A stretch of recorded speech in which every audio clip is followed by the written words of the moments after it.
જય જિનેન્દ્ર, હું છું અમીશા અને આજે હું સ્નેકી આઈડિયામાં એક ડિફરન્ટ ટાઈપનું સ્ટાર્ટઅપ બનાવી રહી છું જેનું બેઝ ચાઇનીઝ ફ્લેવર છે. તો ચાલો આજે આપણે અહીંયા બનાવશું ટોફુ બ્રેડ કોઈન.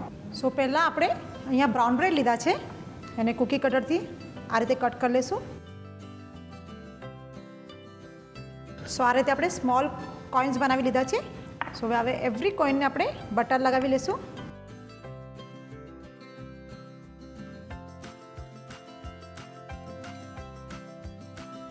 હવે આપણે એને ઓવનમાં 180 ડિગ્રી સેલ્સિયસ પર 5 મિનિટ માટે બેક કરવા માટે મૂકી દઈશું. સો આપણે કોઈન તો ઓવનમાં બેક કરવા માટે મૂકી દીધા છે, પણ હવે એની ઉપર જે ટોપિંગ કરવાનું છે એની તૈયારી કરી લઈએ. તો આપણે એક પેનમાં હલકું મસ્તું ઓઇલ લઈશું.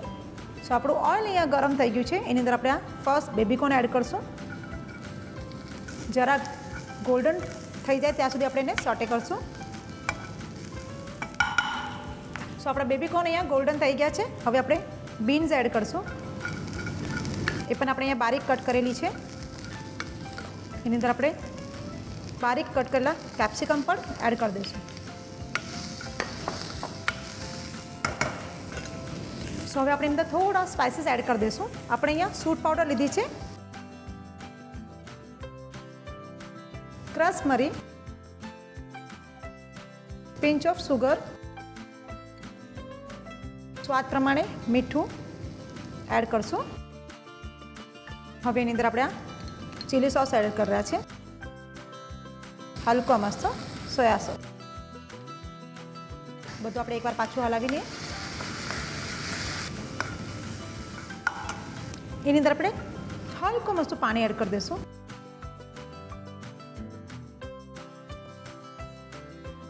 હવે આપણે અંદર ટોફુ યુઝ કરી રહ્યા છે, જે સોયા મિલ્કમાંથી બનેલું હોય છે. સો હવે આપણે એની અંદર લાસ્ટમાં પોકચો એડ કરી દઈશું. નાખીને એકવાર પાછું એને મિક્સ કરી લઈએ. સો હવે આપણે ગેસ બંધ કરી લઈશું, બિકોઝ આપણું જે આ ટોફુનું સ્ટફિંગ છે એ તૈયાર થઈ ગયું છે.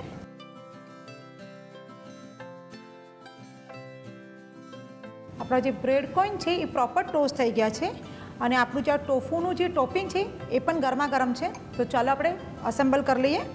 તો આ રીતે આપણે આપણા બ્રેડ કોઈન પ્લેટમાં મૂકશું. સો આપણું આ જે ટોપિંગ છે એની પર આ રીતે મૂકી દઈશું. હવે આપણે એને લાસ્ટમાં માઇક્રોગ્રીન્સથી ગાર્નિશ કરી લઈશું. સો આપણો આ ટોફુ બ્રેડ કોઈન તૈયાર થઈ ગયું છે. ખૂબ જ ઇઝી છે અને એની અંદર જે ફ્લેવર છે ચાઇનીઝનું એ તો ઓલ ટાઈમ બધાનું ફેવરેટ હોય છે. તો આ રેસીપી નોંધ કરો. આપ સૌને અગર અમારી રેસીપી ગમે છે તો એને લાઇક, શેર એન્ડ સબસ્ક્રાઈબ કરો.